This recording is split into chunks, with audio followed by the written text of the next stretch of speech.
students, welcome to Legacy IS Academy. Today we are going to discuss about a very important form of government, that is autocracy. So we are going to discuss in details what is the exact definition of autocracy, and we'll also try to understand the concept of autocracy with examples from both historical past as well as the contemporary world. So let us start and try to understand first of all the basic definition of autocracy. So in simple terms, an autocracy or autocratic system of government can be defined as such governmental system in which a single individual or one person, which known as autocrat, holds all kind of power, whether it is a political power, economic power, social power, or military power. At the same time, if we talk about the rule or the mandate of the autocrat, it is unlimited in nature and also absolute in the sense. And absolute and unlimited in what sense? That the power of an autocrat or the rule of an autocrat is not subject to any legal or legislative limitation. That means we can also say that the existence of such bodies, such as legislative bodies or judicial body, which act as a check and also is very important part of check and balance system of government. So it does not exist in the autocratic system of government. Third, we can say that as far as our modern world is concerned, most of the autocracies that exist today exist in the form of absolute monarchy. An example of such absolute monarchies can be Saudi Arabia, Qatar, and Morocco. On the other hand, we have another form of autocracy that is ruled by a dictator or dictatorship kind of regime, which we see generally in the countries such as North Korea, Cuba, as well as Zimbabwe. So what we can understand that autocratic form of government can be further divided into two forms of government. One that is run by absolute monarch and second that is run by the dictators. Now, what is the power structure as far as the autocracy is concerned? So, as we discussed, that there is an absolute rule of a single individual or autocrat. So, the supreme leader, as we can call him, he is at the helm of the power structure, and it is basically him and he who decides about all the decisions of the government or all the decisions that has taken as far as the particular country is concerned. However, we have to understand that a single person cannot run or cannot run a big or large country, and that is why you also need support of several other individuals. And historically, if you look at the supreme leader or in the autocratic system, he depends on the individuals who belong to nobles classes, who are business moguls, militaries, or even ruthless priesthood. Now obviously we can understand, since autocrat depends on a few limited number of people, there is also a higher risk that if at any time if autocrat's power seems to weaken, the same people can arrange or can basically take part in a coup and try to topple the regime of the supreme leader. And that is why mainly most of the time what happens, the autocrat have to ensure that the need of this elite minority, whether it is nobles or business moguls or military rulers are there or priests are there, their needs are generally preferred over the needs of the general public. And that is why if you look at historically, the autocratic system basically have a lot of such we can say a lot of such initiatives are there where the needs of the general public has been neglected, where the existence of social programs are almost negligible or minimal extent. So if you look at historical examples of autocracy, what we can understand that autocrat focuses upon that his supporters, whether they are from the business classes, whether they are from the ruling classes or military classes, their needs, their demands are met before the demand of general public is met. Now, as far as the exercise of control in autocratic system is concerned, the autocrat uses force to suppress any kind of opposition movement to take place or any kind of social movement to gain momentum. And this is very, very essential, because if any kind of opposition party start to take shape or any important or major social movement start to take shape in the nation, then the regime of autocrat will come directly under threat. And that is why the use of force is generally seen in the autocratic system. As far as the power center is concerned, power center, that is autocrat himself or his extension or a few coteries or his counterpart, they are free from any kind of controls or any kind of real sanctions that you see in any kind of democratic system or republican form of government.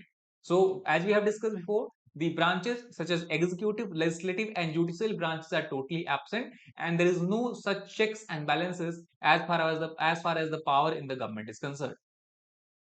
So what about autocracy in modern times? In modern times, as you know, that the whole world is kind of a globalized world where there is a significant interaction that is going on between people from one country to another country. So in this context, or in this kind of interconnected world, it is very difficult for an autocrat to hold power in the traditional sense. And that is why modern day autocrats present themselves as a less dictatorial regime, having a less dictatorial sense of power structure. And it is due to this reason a facade is generally structured, or facade is generally constructed by the autocrats, where the parliaments, citizen assemblies, political parties and courts are basically instituted or put into place. However, we have to understand that in autocratic system, though these systems exist, these systems are not fully functional, these systems are not fully effective as we see in a democratic structure of the government. And thus approval of the ruling autocrat is, we can say, very very essential even for the functioning of any of these institutions which are present there. The best example of this we can see in the Communist Party of China, that though as per the National Congress, we can say, meeting that has taken place in China in 1950s 1960s, that the Communist Party was considered as the most powerful organ of the government. However, as far as the history is concerned, and even in the modern times, what we can see that Communist Party of China is basically nothing but it has converted into a one-man rule. In the times of Mao Zedong, it was the Mao who has absolute powers, and even in modern times, in recent times, it is the Xi Jinping who is exercising uncontrolled authority over the Communist Party of China. So this is something that you can say roughly correspond to traditional autocratic system of government. So now let us try to understand the autocratic system of government by some examples that we can see in our past. So the first and the foremost autocratic regime we can see was set up by Emperor Augustus in the ancient Rome. It was set up somewhere in year 27 BC. On the map you can see the Roman Empire was very extensive empire extending all across the Mediterranean Sea, right from the European region all the way up to the African and Asian region. So even during the time of Emperor Augustus, the Senate was retained by him, and Roman Senate is considered as birthplace of modern democracy. However, during his time, Roman Senate was nothing but a kind of rubber stamp where it is not exercises any actual power, but the meaningful power Emperor Augustus has basically bestowed to himself only. So that is the nature of autocratic system that we see in the case of we can say ancient Rome. Then further moving in the 15th century or 16th century, it was the imperial Russia where we see the autocratic system raising its head under the reign of Ivan the Terrible. Just after he took the throne from his father, Ivan the Terrible followed the principles of execution and exile, where all of his political opponents or whoever is against his rule was either executed or exiled to the Siberia. Not only that, he was so hungry for power, and not only was hungry for power, he was so scared that someone can topple him, that he basically set up the first standing army of the Russia, that was called as Cossacks and Oprichna. And not only that, you can understand how fearful he was of any kind of revolt, that the city of Novgorod, that is a very important city, major city of Russia, he basically thought that the people of Novgorod are basically anarchists and they are basically trying to topple his regime, and thus he ordered Oprichna, his imperial army, to go and take part in massacre somewhere in year 50 70. That is also considered one of the bloodiest massacre that has happened in those time in the Russian Empire. So that was the another example of autocracy as far as the imperial Russia is concerned. Moving forward, we have the best example of autocracy that we see during the World War II is the Nazi Germany. The Nazi Germany was an autocratic system that was led by a single leader, Adolf Hitler, who basically tried to usurp the power by using his charismatic leadership. Also, in year 1923, first of all, he tried to participate in a coup, but that coup obviously failed. And that after that, he tried to gain power by a less obvious means. And in this sense, he started using speeches that stirred the soul of the people, German people, and also by using clever propaganda where he tried to show that it was the Jews or people belonging to Judaism that were responsible for the defeat of German army or Germany in the World War First. And that is why gradually by stirring speeches and clever propaganda, and also by using a lot of officers who were very much influenced by Adolf Hitler, he translated or he basically shifted the democratic form of German Reich or German government into a full form of dictatorship. And though Germany was a nation, it was solely led by a single person, that was Adolf Hitler. Not far from Germany, in the Italy during the same time, the Italy also faced a bout of dictatorship, or we can say autocratic regime. So Italy basically saw autocratic regime under the rule of Benito Mussolini, who was also the Prime Minister of Italy from 1922 to 1943. He basically belonged to a party that is called as National Fascist Party, and during the rule of this party, he imposed a totalitarian autocratic regime. And it is believed that earlier, before his rule, Italy had a parliamentary form of government, but gradually he converted this parliamentary form of government into a legally organized executive dictatorship. And the reason why he was able to achieve success, because he promised Italian people two things. One, he promised that he will reform the economy and modernize the economy of Italy, and also at the same time will also ensure that the traditional values, traditional Christian values of Italy, traditional moral values of Italy are again restored in the Italy. So it is on the basis of these two factors that Mussolini was able to hold power. However, his fate was sealed when he signed a pact of steel with Adolf Hitler after attacking Albania, and he joined Axis power in the World War II. After that, he was defeated by the Allied powers, and the rule of Benito Mussolini also came to an end. Now, when we talk about autocracy, one very similar terms that come into our notice is something that we can refer as authoritarianism. So what is the difference between autocracy and authoritarianism? Now let us first try to understand that as far as autocracy and authoritarianism is concerned, the similarity is in the context that both have a single dominant rulers. Not only that, the rulers in both kind of regime uses force liberally for the repression of the individual rights.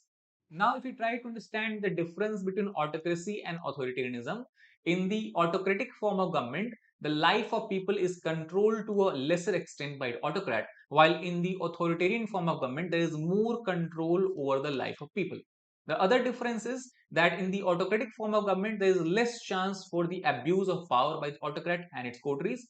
However, in the authoritarian form of government, there is more higher chances, or more likely it is that the authoritarian ruler will abuse its power. So these are the similarities and differences between autocracy and authoritarianism. Now, in the modern times, we cannot say that autocracy exists in a traditional sense, but what we see today is the development and evolution of a liberal autocracy. For example, Russia, China, and North Korea can be considered as a best example of liberal autocracy. So, what are the characteristics of liberal autocracy? Liberal autocracy are basically characterized by three major factors, three major characteristics. First, the public expression is limited in nature. Public expression means, as far as the freedom of speech, freedom of press is concerned, it is very much limited, and the autocratic ruler here ensures that no one is able to criticize him freely, otherwise his rule can be threatened. Second, though there is a presence of elected congresses, ministries, and assemblies, the rule of law, or we can say the absolute power, is exercised by a single individual.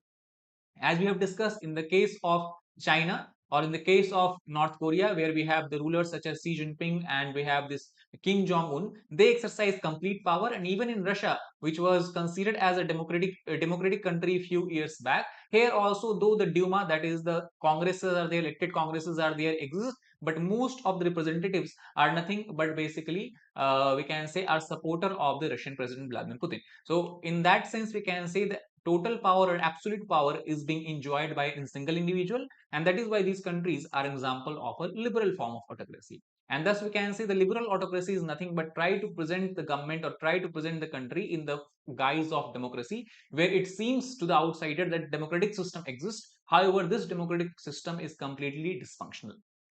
So that is all for this particular video. I hope you understood about the concept of autocracy and how it differs from the liberal autocracy as well as authoritarian form of government. If you like the video, please like, share and subscribe. That is all for this particular session. Thank you very much.